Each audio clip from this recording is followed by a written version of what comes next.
Ryan Holiday recommended recently The Art Thief by Michael Finkel. So we took him up on his recommendation, we read it, and this is what we think.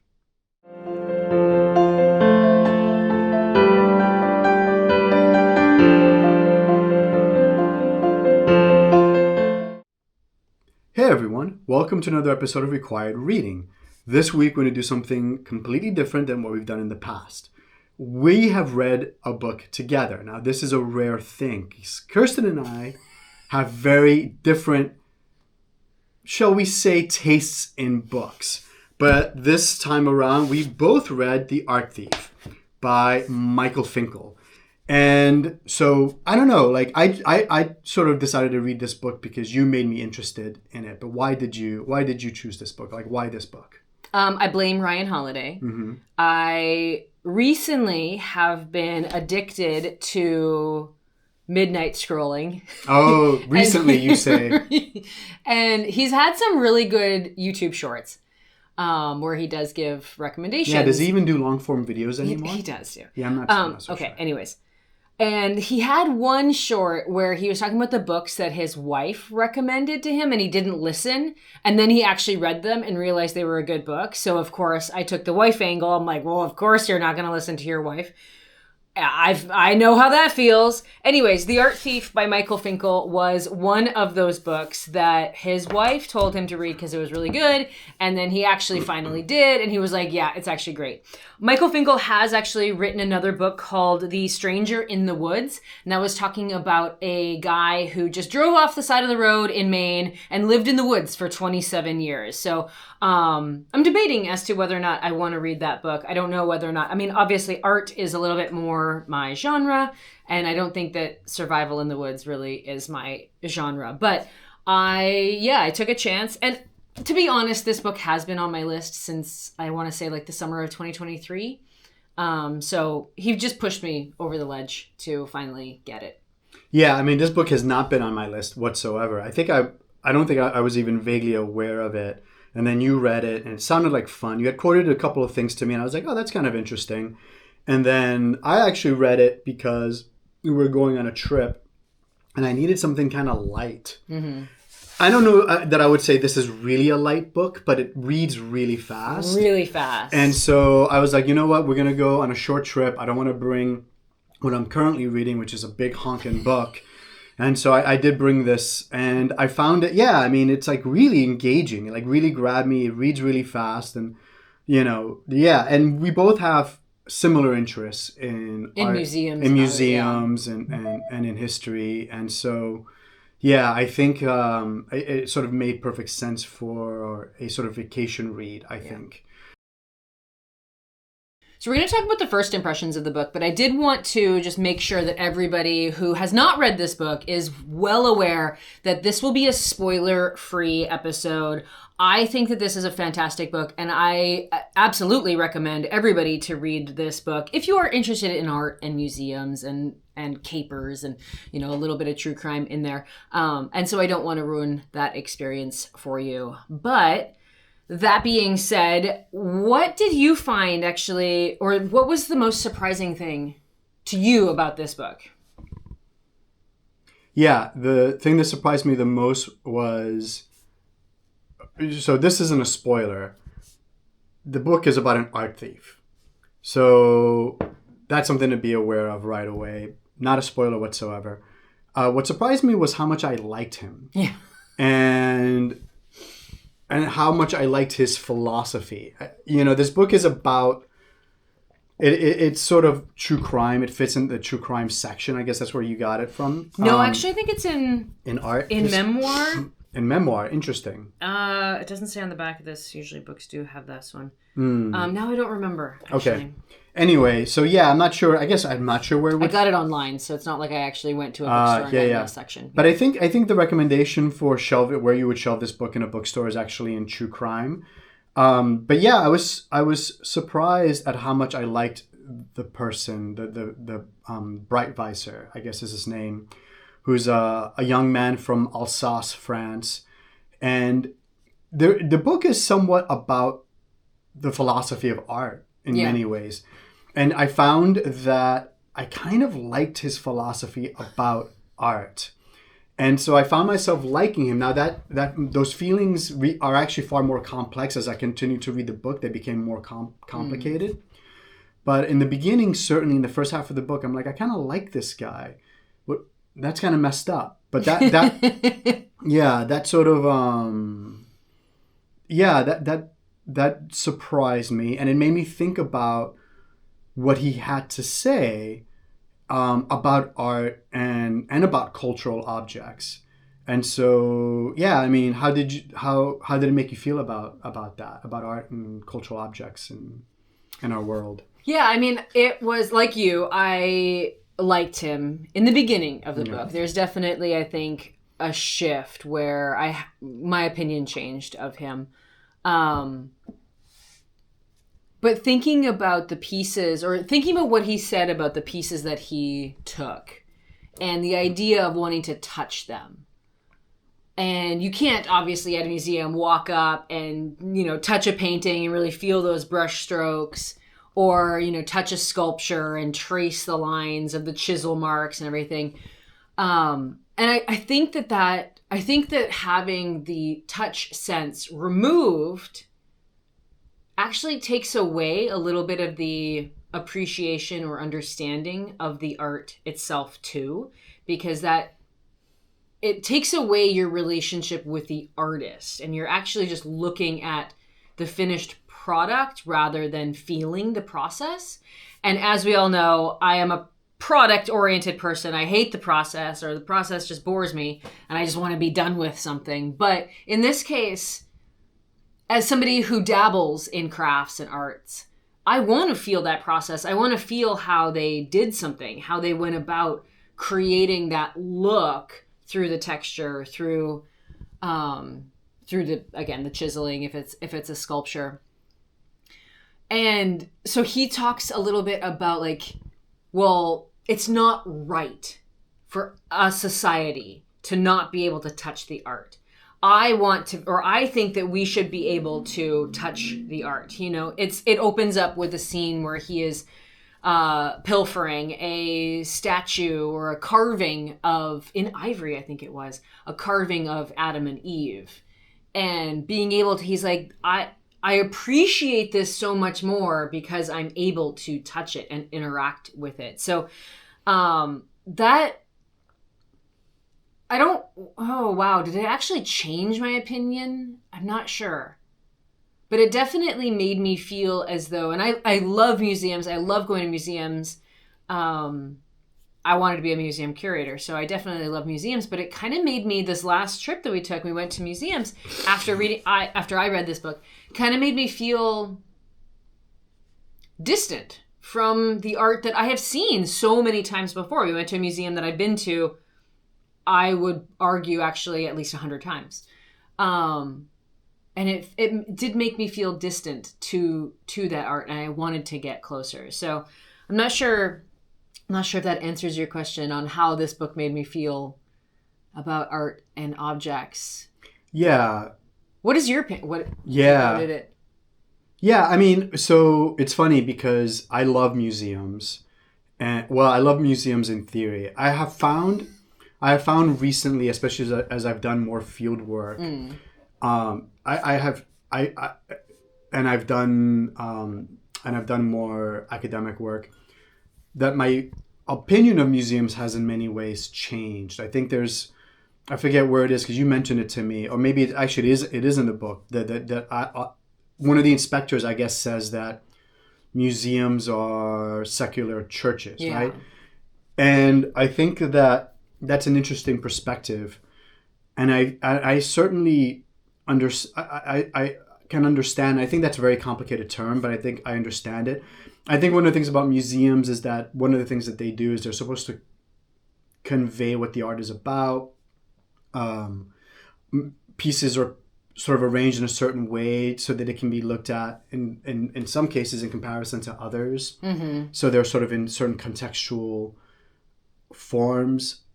I have found, I'll say this, in terms of archaeological parks, is kind of the best example I can come up with. I used to love archaeological parks. They sort of transformed. What do you mean by archaeological park? So, like, if you go to the Agora in Athens, or you go to so the like kind Forum, of like an outdoor museum. Yeah, that's an archaeological park. Yeah. It's a museum. Yeah. Most of the time they're completely reconstructed, and when you look at them, it's hard to make heads or tails out of it. They're supposed to be constructed with the best sort of context in mind, but they're also oftentimes, you have to look at them very skeptically. And I think the same applies to museums. And actually, Breitweiser sort of, there is an allusion to that one of the pieces that he took, there's a description of that piece. And in the book, Michael Finkel reproduces that text that describes that work of art. And if you read that text, it just murders the art for you. Just murders it.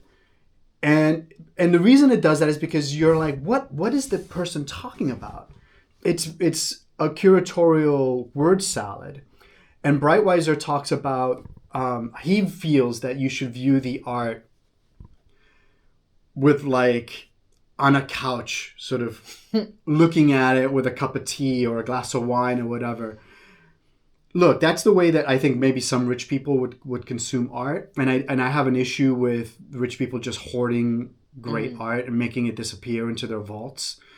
But I also feel that when you go to a museum, you are, as you sort of noted, completely separated from the art.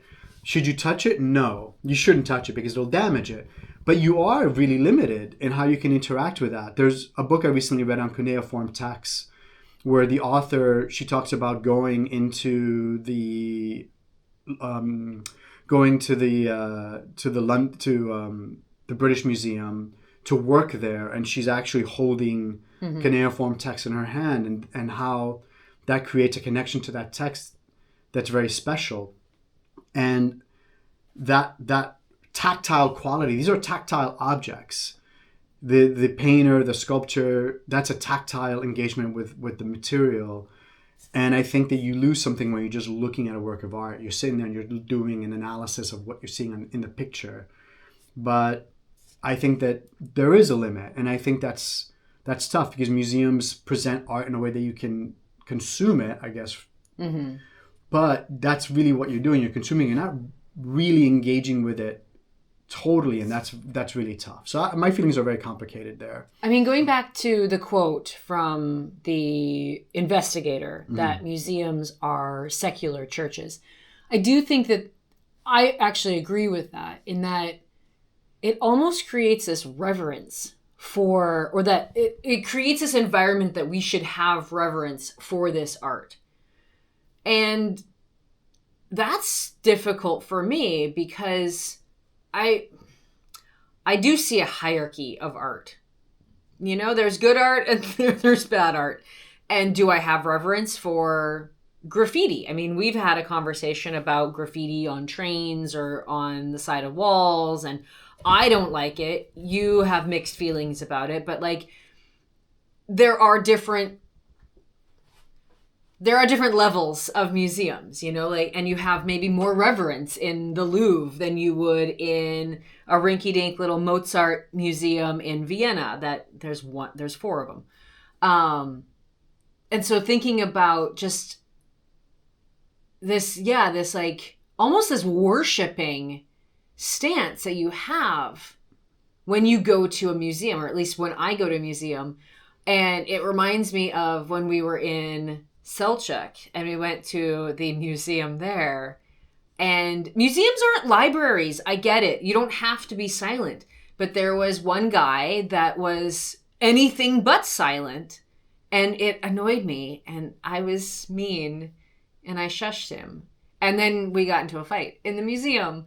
But like, he should have like reverence for the stuff he's looking at. Like, be quiet. You're in church. Yeah. I do think that there is a hierarchy of art, and I do think that I've become very skeptical of that hierarchy. I think, you know, the graffiti thing is really interesting, and yeah, I have very complicated feelings about graffiti in general. And some people, for instance, Irene Vallejo, who wrote the book Papyrus actually has her feelings about graffiti tend to be more towards it's a form of writing that is really an incredible innovation in writing, in the actual act of writing, which is interesting. That's an interesting perspective. But is it art? And I think that's a debatable aspect.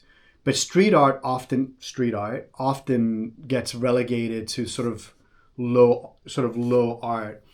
And maybe sometimes certain street artists can break through and become really revered artists. Two examples would be Basquiat, Jean-Michel Basquiat, and Keith Haring, who are both... Not Banksy? Oh, and Banksy's another one today, yeah. I mean, Banksy's still... Yeah, he's a great example, actually. Like, they're street artists, but they've somehow been elevated beyond street art. And so people are okay with maybe totally whitewashing or sandblasting, whatever the term is, to get street art off of trains, unless it's a Banksy, right? Or I mean, they're no longer around, but unless it's a Keith Haring or a Jean-Michel Basquiat. But the thing is that like what makes Banksy's art inherently better than some street kid who made actually quite a beautiful and technically advanced tag on a train. Mm-hmm. Somebody made that decision, and I think that's an interesting thing to think about in terms of the hierarchy of art.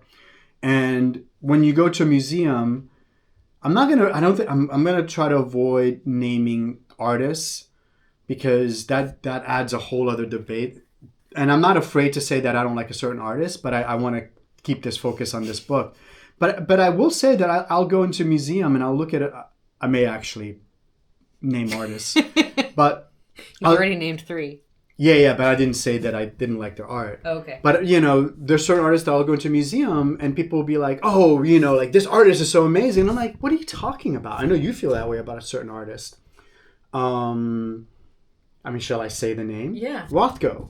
Oh gosh. Yeah. So like. So he's not an artist. Yeah. So you hate Rothko. For me, it's someone like Matisse. Yeah. I mean, I've been looking at Matisse for years. I've taken art history courses. I've worked for art publishers. But when I look at Matisse, I'm like, yeah, I don't. What are you talking about? Like, this isn't that great. It isn't. You can't convince me that's great art. You can sort of come up with all these theoretical discussions and historical discussions about Matisse, and I am interested in that period of time, and I'm interested in his relationship with Picasso and his place in the Parisian avant-garde and all of that. But I look at that and I don't see greatness. And I've been working at that for years. I really have. And I'm not working at my dislike of Rothko. Yeah, but I don't see it. And so I think that that's something that in many ways this book also brings up, which is the matter of taste. Yeah. This person, Breitweiser, has a very specific taste in art. Yeah. Which tended to be towards sort of the Baroque art, which, by the way, is actually art that I don't care for, which is a fascinating thing. His taste in art is a period of time where art, many people sort of think of as it being really ostentatious. Mm-hmm. When people say Baroque, it's not usually meant as a compliment in music or in art, but I found that an interesting consideration regarding cultural objects is also how do these objects get chosen, and I mean, how do I feel about them? Mm-hmm. It has always been complicated, but it's becoming more complicated, and in many ways this book kind of brought that up. So one of the interesting things that I found reading this book were the moments when Breitweiser was looking at reproductions of artwork. There are a couple of examples where this happens. Oftentimes he's looking at, well, mainly catalogs. Yeah. But also he spends a lot of time in libraries looking at works of art and studying them and studying their context. And so one of the things that made me think about is the aura of the original artwork versus reproductions, and how people interact with both. Like, what do you think about that? Yeah.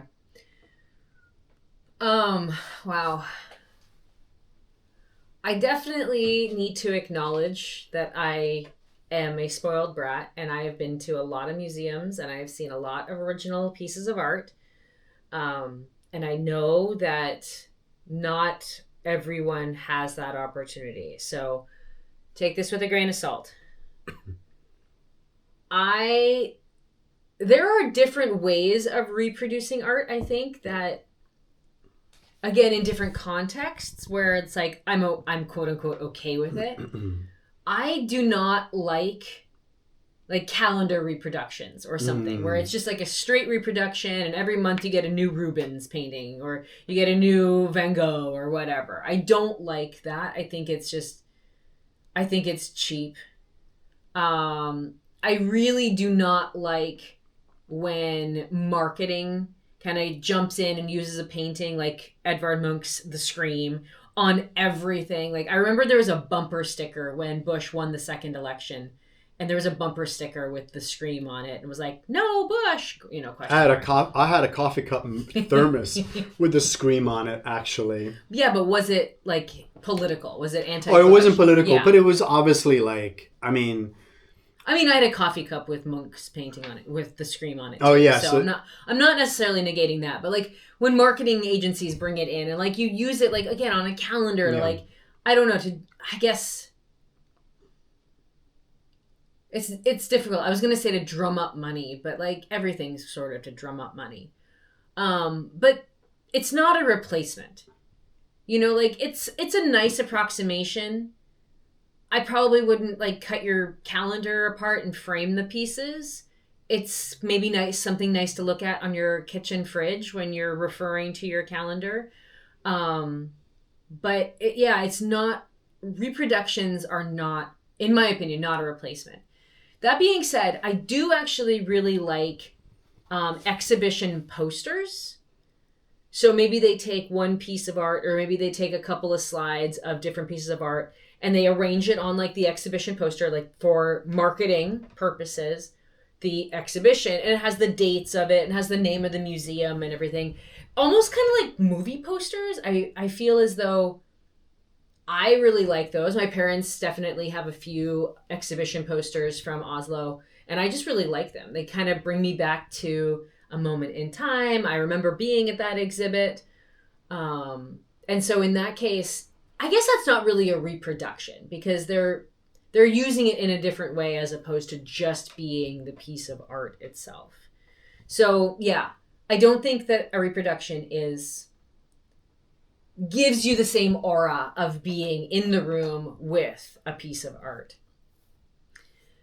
The newest thing is digitization of art and being able to go onto museum websites and see a painting.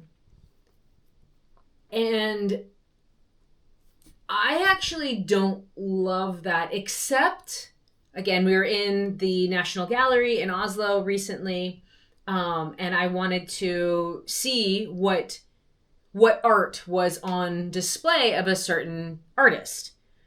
And so I was able to go onto their website and see their holdings. They have 108 paintings from this artist, and not a single one of them was actually on display. So like, if it's not on display, yeah, I kind of think that it's cool to show it online.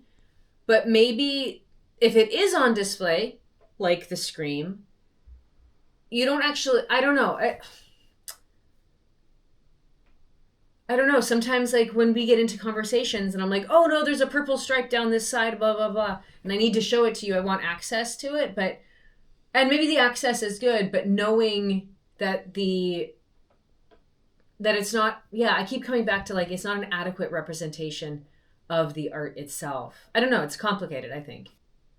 So I do agree that looking at art digitally does diminish the experience. However, I do think there's great value in looking at art or having art accessible digitally. And I think part of it is sort of the democratization of art, or rather access to art. So if you can't travel for whatever reason, or, well, let's just say you can't travel, because I'm also thinking about like a student studying art, whether, like in a bachelor's course in college, or even if they're younger and they're interested. I think that the ability to access art no matter where you are is important. Now, of course, there's limitations there with whether or not you even have a computer.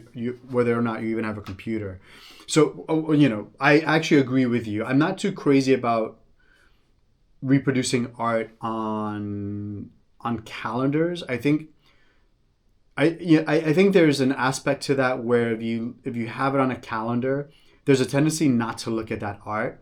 I think there's a study, or someone had said something, I can't remember when or where they say, well, when you start reproducing art so much on calendars and on coffee cups and things like that, then you sort of start seeing that art completely. You just stop seeing it. Yeah, like because you're almost seeing through it. You're seeing through it. And so I do think that personally, I'm not saying don't do that, but personally I think that printing art on calendars tends to diminish the impact of that artwork, because it just becomes another thing that you throw away. At the end of the day, that's what happens to calendars. You don't keep them. No one, maybe some people do, but you throw them away. So that makes art really disposable. But I think that art published, say, on a really good art book, I think has value. The experience is still diminished, but I still think there's value there. But I think in a digital it's even more. It's like on a museum website. Yeah. So for instance, the National Gallery in Oslo has pretty good digital reproductions of the artwork. The Metropolitan Museum of Art as well. And I think sometimes through those websites, you can, because sometimes the quality of the image capture is so high, you can even get more detail than you can in person. And I think the reason for that is because when you're looking at art in person, so for instance, we were just in Oslo and we were trying to look at the screen like everyone else. And it was a mosh pit, basically. And there's a line that keeps you. There's the barrier line. There's a barrier line. They've done a really good job though, because there's not a lot of museums have that little rope that's like a foot off of the ground, and I'm like, people are going to get clotheslined on that and end up falling into the art. Yeah. Where the National Gallery actually just has these sort of raised barriers on the floor, almost like when you're driving down the highway and maybe you're swerving off a little bit too much and you have like a rumble strip. Rumble strip. Yeah. This is kind of the reverse of a rumble strip kind of thing. So I think that they actually do a really good job about that. But there was no line. It was like a cluster. An absolute cluster of people around. And so it's really funny because in that situation, if you want to get close to the art, so what was happening there is that people were taking a lot of selfies where they're just doing this in front of the painting. And so I positioned myself in such a way where I can really look at the painting. Because that's what you're supposed to do. You're supposed to look at the painting. And then I turned around and I got a lot of dirty looks. Because I'm not supposed to do that. You're not supposed to look at the painting. You're actually in the way of people taking selfies. Or pictures of the painting. And I think some people were doing that, sure. But I think a lot of people were taking, there was this one girl who took I don't know, she must have taken 3 rounds of 100 pictures. It wasn't that much. Maybe not 100 pictures, but 3 rounds of selfies of her doing the same thing over and over again. And it's it's really hard to really analyze and study the work when that's happening. And in fact, it's become so socially acceptable to take those sort of pictures that it's no longer socially acceptable to actually look at the painting. Yeah. So how can you look at the screen in a way that you can really look at the way the painting was done, maybe look at certain details of the painting, like the figures because there's figures in the background of the screen and things like that. Or you may not even notice, I believe that the screen was it takes place on a bridge. Mm-hmm. And that may be hard to look at because you can't really take the time to look at it. So you can go on the website and take a look at the painting in really great detail at your own leisure and really study it. And so I think that digital reproductions can have a really positive effect. I mean, the two paintings that I'm thinking about right now are the Ophelia painting at the Tate Britain. Yeah. And the oh gosh, I don't even know the name of it. It's the Harold Solberg at the National Gallery with the Blue Mountains. Oh yeah. And both times that I've seen these, well, recently again, I've seen them many times, but the recent times that I've seen these, I've actually been very interested in the bottom corners where there's like foliage, just almost creating like this frame of the picture. And with Ophelia, it is very interesting because the canvas itself, the top edge of the canvas is curved. Yeah. And then the foliage at the bottom also sort of almost mimics that curve too, in that it really focuses the eye of the viewer. I just both called them users. Oh man. My day job is blending in here. And Harold Solberg, that painting, it uses, because the star kind of creates that filter where you're focused on the mountains, but then the dark foliage in the foreground really is also drawing your eye back into the mountain scene. Yeah. So I've been really focused on how the foliage is painted and how those brush strokes are created. And I actually don't know if you can get that level of detail on a digital representation. Like, I don't think that, because you think about the lighting reflecting down onto the paint and seeing like the ripples and the layers of the paint and how they overlap. I don't know if you can get that from the digital reproduction or a digital photo as high quality as most of these museums have and their collections are. I don't know if you can actually what's the word? Not copy that, but represent that. Yeah, I think that it depends. I suppose there's actually different philosophies on that, and some people would say absolutely not. I have seen some digital reproductions, usually available on a really good website or on a sort of like art corpora or something like that, that you can really zoom in. But you can zoom in, but can you actually... Because the way that they're photographed, they take all of the reflection, they take all of the light out. So it almost creates this 2D when the painting is a little bit 3D. It's a little bit in relief. I think that is something that could be lost. Actually, I think a bigger thing actually among the two paintings you were talking about, I think with the Ophelia one, I don't know that I've really looked at it digitally, so I can't really speak to it. But I actually, the interesting one, the first one that you mentioned, I'm sorry, the one with the mountains. Yeah, the blue. I can't remember the title of it. Who's the artist again? Harold Solberg. Harold Solberg, yeah. So we've looked at that a few times. One of the interesting things about that painting, I think that you do lose digitally, is one of the sort of amazing technical achievements of that painting is the way that the painter uses paint to make the mountains look like they're glowing. Yeah. And I think that's what makes that painting special, is the mountains look like they're glowing. I actually don't think you can capture that. Yeah. Digitally. I think you can take a gazillion pictures at whatever DPI, whatever it is you want to call it, and probably you cannot capture that. And so I think that's something that's lost digitally. Yeah. I think that if you're really a scholar or you're really someone who wants to study that painting, then I don't think, and this goes back to the original notion, which is, do you lose something when you look at something digitally? And I think the answer is yes, you do.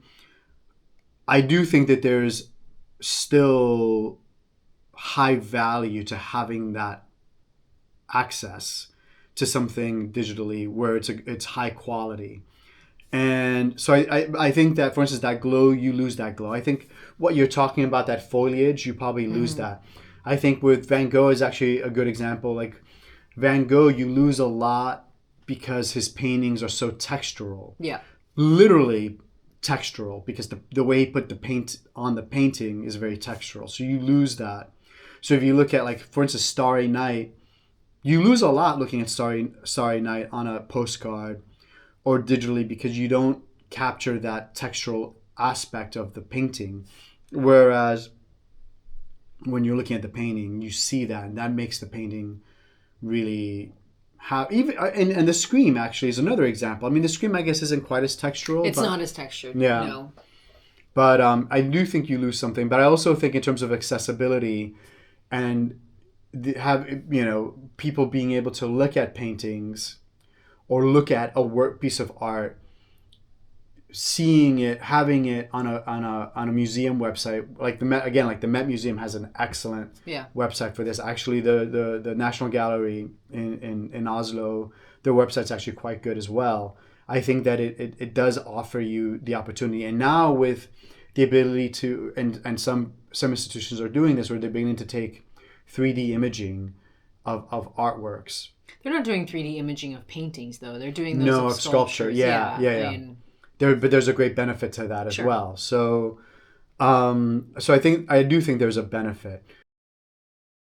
Bringing it back to the book just a little bit, Breitweiser talks a lot about how he positions himself as the keeper of the art, as like the rightful owner, because he truly, truly appreciates the art and nobody else can protect it like he can.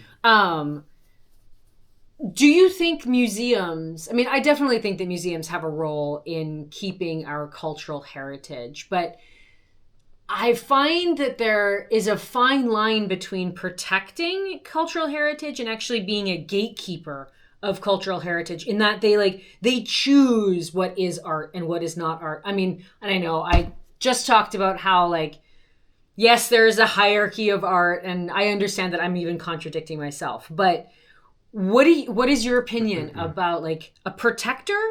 Like, are museums protectors, or are they gatekeepers, or are they something in between? Yeah, I mean, I think they're both. Yeah. I think that probably if you take an art history course, a bachelor's art history course, I generally, just thinking back to the one that I took, of course, what a lot of us do who have taken these courses, what a lot of these art history courses in college, what we then do, if we're lucky enough, we're privileged enough to be able to do this, we go to these places and we go to the Prado, and we go to the Met, and we go to the Louvre, and we go to these different museums. And I think that part of it is that these museums are sort of massive marketers of art. And so... A marketer of art. Yeah, okay. And of their particular collection. So there are a lot of museums out there who have smaller works of art. And for, those museums, or a lot of smaller sort of regional museums, perhaps, I mean, you don't really know about those artworks because they're in these smaller museums or whatever, and they don't have as big a marketing, honestly. They're not, marketing budget's not as well known as the Met, the Louvre, the British Museum, etc. So I think that has an effect. So I think that, so that said, I do think that they're protectors of cultural heritage. So you think, like, the marketing angle is them, like, the gatekeepers? I think they're gatekeepers in the sense that they choose what art gets put up. So there are a lot of artists whose art are held by major museums, but whose art is never actually on display. Yeah. And I had an art teacher once, a painting teacher, when I was taking painting courses at the Art Students League, who has a couple of pieces in the Metropolitan Museum of Art. But those, and you can go on the website, you can search for her, and you can find those works of art. But I've never seen those works of art actually on display. So where are they? They're in a storage facility somewhere. In some ways, that particular artist is elevated by the simple fact that her art is owned by the Met, or held by the Met. I don't know what term you want to use, but is owned. I'll use the term owned. Is owned by the Met. So that appears on her bio, or that appears any place where she is sort of giving an art workshop. This particular artist, her work is in the Met, but it's never been shown. Yeah. And so in that way, museums, and the Met specifically, are gatekeepers to what gets seen and who gets shown, even just by the mere fact that they own a work of this person's art already elevates that person. That makes them a gatekeeper, for sure. Mm-hmm. But then they almost choose the narrative of cultural history by what they are putting on display. Yeah, definitely. What is worthy, what is important enough. Yeah. And that impacts the price of the art. It has all sorts of effects, trickle-down effects on the reception of that art, or in art in general. That said, I tend to have issues with private ownership. Well, I mean, yeah, this kind of leads into like who really owns art. Yeah, who really owns art, exactly. So I think that's a really difficult question, because art generally, except for, art has always been at some level privately owned. Even if you look at something like the Sistine Chapel, that's a work of art that was commissioned by the church, by the Pope in Rome, commissioned Michelangelo to paint that masterpiece, I guess you could say it is. But that's still privately owned. It was owned by the church, paid for by the church, where they paid a particular artist. It's still kind of privately owned because it's in the Vatican, obviously. Yeah. It's painted in the Vatican, so it stayed where it is. And they charge admission. Yeah. I mean... Yeah, it's still like private. Yeah, it's private. Absolutely. It's private. And the way it was... But it's not necessarily private in the way that we're thinking about, like, private ownership, where maybe it is away in a vault. Like, yeah, they paid for it, but, like, most museum pieces somebody paid for originally anyways. Yeah. But this one just so happens to be in a place where it was originally painted. So I don't necessarily think that counts as private. Well, the idea is that every single work of art that's generally sitting in a museum, it was paid for by a patron, was purchased privately by a patron. Not Van Gogh's. Well, yeah, that's true. That's an exception. And there are a few like that. But generally speaking, they were privately owned. Vermeer is kind of another example that's similar to Van Gogh in many ways. That, well, actually, I guess Vermeer did sell. His paintings did sell. It's just they disappeared from knowledge, and then they sort of reappeared. But I do think that we can't really think of paintings as being wholly public. And museums, generally, the idea is that they're making this art available to the public. Mm-hmm. However, I don't like the idea of a painting just disappearing into private hands so that we can't see it. And I think one of the things with Breitweiser is that he generally, his whole idea is that art should be enjoyed in a certain way. You shouldn't be with the masses in a museum, because you're sort of wrestling with people, and it's not really the context it's never the context, but you should enjoy art in a contemplative way. I mean, it kind of goes to what you were saying with the monk, with, people aren't consuming art anymore. Well, they're consuming art in like a removed way by only taking pictures and not actually looking at the art. Yeah. So now you've turned into Breitweiser? Well, minus the thieving?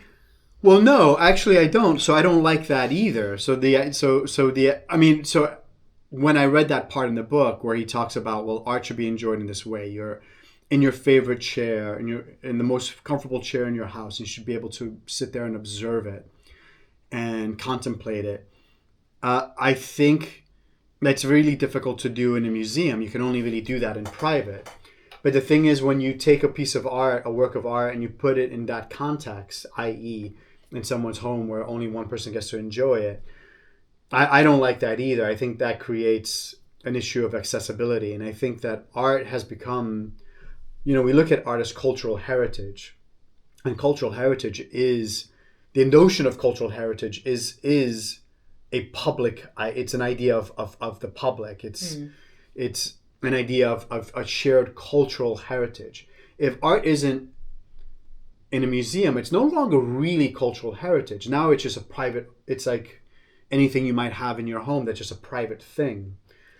Yeah, I mean, but you're essentially saying then, because again, these paintings were purchased by somebody for their private holdings. Yeah. And they gave it to the museum. Maybe they loaned it to the museum. Maybe they sold it to the museum. Maybe it was bequeathed to the museum. Yeah. And now it's part of cultural heritage. Yeah. But was it cultural heritage when the painter painted it? Yeah. Or was it cultural heritage when it originally entered the public arena? Yeah, I don't think it was cultural heritage at the time that it was painted. I mean, no one's really thinking in that way.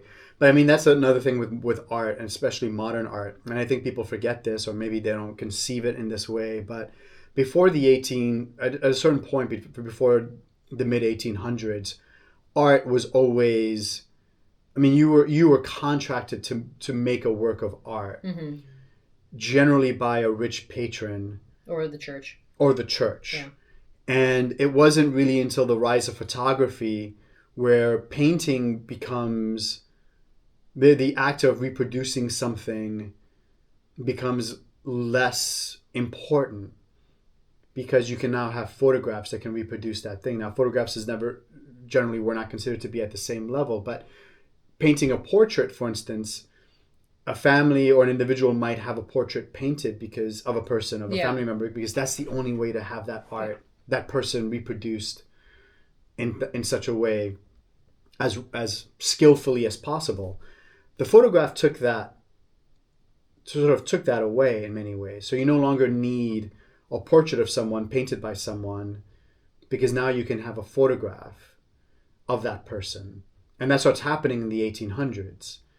And so at that point, the notion of art changes, and it becomes less about the craft of art. In other words, a lot of these artists had, well, in the Renaissance, maybe less so in the 1800s, but you had crafts, you have workshops producing art. I don't think that it takes away the craftsmanship or the craft angle of it, because I think that artists always had a craft or a skill or a talent, but it removes what is the word for it? Now that we can capture somebody's likeness with photographs, painting now becomes more of a creative pursuit, as more of like an honest, reproductive, just like telling the truth of what's happening sort of pursuit, where now you can start to develop these different ideas, and maybe an artist wants to give somebody purple hair, or paint a circle with, that's dripping off the side of a box, or something like that. So I'm not sure that it ever changed. Well, I mean, it could have changed. I think the craft of art has always been a craft or a talent or a skill, but the purpose of art maybe changed. Yeah. But again, how does this? I guess it does affect ownership, because, well, no. How does it affect ownership? So we're talking about cultural heritage. So I think. Yeah. So cultural heritage is sort of a modern construct, and to a certain degree, it's a modern construct. When we think about artists were craftspeople, and during the Renaissance, and especially an artist like Michelangelo or Leonardo, whomever you want to think of in that era, had a workshop. They themselves learned in a workshop, and workshops would produce art commissioned by patrons. And that begins to change. And the idea of art as something that's produced for a patron changes, specifically for a patron who's commissioning that art. And I think the notion of cultural heritage also rises around the same time, this idea that art is part of our cultural heritage, when in fact art was no different than having your house decorated. Mm-hmm. It was a form of decorating your house or your church. It was part of the furniture. And I know some people may disagree with that, but I think that is a huge part of it. And if you look at works of art, oftentimes, if you look at a large work of art, for instance, and you think, well, that's a Rubens or that's a Michelangelo, let's just say, there are portions of that painting that were probably painted by someone who was an apprentice. Yeah. And so you don't have the artist just painting the entire thing, because again, it was sort of it comes from a workshop to a certain degree. So I think that complicates this idea of cultural heritage. At the same time, I don't like the idea of art disappearing into private hands. I certainly don't like the idea of art disappearing into the hands of thieves. But I remember when there was a painting by Picasso that was, I think, a Harlequin or something like that, the Harlequin in blue or something like that. In 2000, I want to say this is around 2003, maybe sometime around that time. That painting sold for $90 million dollars. Mm-hmm. And at the time, it had broken records of the most expensive painting, or the highest fee paid for a painting at auction. But no one knows who bought that painting. Mm-hmm. Someone bought that painting, and it's disappeared. And we have not seen that painting. I could be wrong about this, but as far as I know, at least the last time I checked, we haven't seen that painting in 20 years. Mm-hmm. And I don't like that either.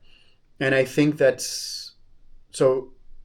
I think that has a negative impact on our society, because I do tend to think of art as being part of our cultural heritage, and that it should be available to us in a public way. And museums remain probably the best way to do that. So as I was reading this, they were talking, obviously he goes to many, many, many museums, and he steals from many, many, many museums, but they were, they were listing off all these museums, and I was like, oh yeah, I've been to that one, or yeah, I know that hallway, or something like that. Again, very lucky that I have been to as many museums as I have been to, but it also kind of got me thinking, like, what is my favorite museum? What is the museum that I would keep going back to? And there are, of course, two. Of course, I love the National Gallery in Oslo. I did go to that museum probably once a week when I was living in Oslo. There are a lot of paintings there, and it's in a different building now than it used to be. So like I had certain favorite rooms in the old museum. And now it's more of, obviously, because it's different rooms, it's different space. I have like favorite paintings like that I always return to. But I think my favorite museum, if you were to like corner me and be like, no, you have to pick one, is Musée d'Orsay in Paris. I really like the time period of art that most of the art is in. I know that they have older pieces. They've got some Roman sculptures. They do have temporary exhibitions that are different time periods, but for the most part, it is the Expressionism, Impressionism time period. Of course, Toulouse-Lautrec. Okay, we're going to cut that a little bit. Of course, Toulouse-Lautrec is one of my favorites. I love a couple of his artworks there. They're pastels, they're not paintings. But in addition to the art, too, the building itself it adds to the experience of that museum, because it is an old train station, and it has like these wrought iron ceilings with the clocks and the windows, and I mean, it's a beautiful experience. And yeah, every time I'm in Paris, I make it a point of going to the d'Orsay, and seeing certain paintings and just experiencing the building. And I know that you've been in a lot of museums. So what would you say, if somebody cornered you and was like, no, you have to pick, what would you say your favorite museum is? I wish that I could come up with some little museum somewhere, or some smaller museum. And there are some museums. I hesitate to mention a museum that has a unique building, or where the building really has a huge impact generally, only because I feel that these days there's this move to put museums in these sort of like, to move them. I agree. I actually like the old building where the National Gallery was in Oslo. And the new one, to me, I don't know why museums are, so many of them today are doing this sort of like weird neo-brutalist, neo-fascist kind of architecture. I don't understand why that's a thing, which is what I sort of, at least with the exterior of the National Gallery in Oslo and these new museums in New York, I feel like they're kind of in these weird neo-brutalist kind of buildings. But I'm going to be kind of boring, actually, I think, and say it's the Metropolitan Museum of Art in New York. And again, there's like the St. Louis Museum that I've been to is really nice. The Picasso Museum in Barcelona is actually really cool. Not the Prado? The Prado is great, but I actually think the Met is better. And I feel like a lot of it has to do, I grew up in New York City, so having access to that museum is part of it, I think. And part of it is that it does have a huge collection that covers a great geographic, that's great in scope geographically and also temporally. So it covers a long period of time. It has classical art. When I say classical, I mean like Greek and Roman, classical art, Cypriot art. It even has Mesopotamian art and artifacts all the way through to modern art. So the early 20th century movement, the Picasso and Matisse and all these sort of that French movement or that. And so it has a wide scope. And I think it's a wonderful museum and I absolutely love it. I love, when I was younger, I was really into the Impressionists and the Modernists. And then it even has a pretty good contemporary art collection, you could say. And then I got into a period of time when I was really into the small paintings of like Roman scenes and things like that. And so I really, really like that. So I would say it's the Met. I really love that museum. I mean, I love the rooftop at the Met, and I definitely miss having that bar on the rooftop of the Met. That was probably the highlight of my summers in New York. I wish they would bring that back. But getting back again, ultimately, to the book, The Art Thief by Michael Finkel. Who would you recommend this book to? Yeah, so I obviously recommended it to you, yeah. So... Yeah. I mean, I think the first thing is obvious is people who are interested in art as a subject. Sure. I think there are... The true crime genre, I think, and the people who read that kind of stuff, I wonder if this would appeal to them. But it is sort of... I feel like the true crime drama also has like a lot of blood in it. And this one has no blood. Yeah. There's, I guess, one spoiler. But yeah, I'd say it's people who are interested in art. That's an obvious one. People who are interested in certain aspects of history, I think it's interesting. I think it's... one of the things about this is that I feel that it's as good as any fiction. Yeah. And so I'm not enamored with a lot of modern fiction. I think a lot of it is just okay. So if you want something that's real, that feels like it could have been a novel, I think this is kind of a good book for you. So if you're interested in art, you're interested in maybe even historical fiction, but you want to read something that's nonfiction, I would recommend this book for you. Yeah. I actually think that this book is really good for definitely the audience that you're saying, the art lover, the museum lover. But I actually really think that this book is for someone who might be in a reading lull. Oh, yeah. Where they can't get into the reading. Like there's something maybe just, life happens. Yeah. And you're like, okay, I'll read tomorrow. Like I want to read, but I'm not really in the mood. I think that this book can kind of jumpstart reading again because it is such a quick read. You do feel that sensation of accomplishment and that gives you that motivation. Like I said, yeah, it's like a really good jump start. So I actually think that this has a wider audience than if you were to just look at the cover. I think a lot of people would really like it. So Ryan Holiday was right. This is a pretty darn good book.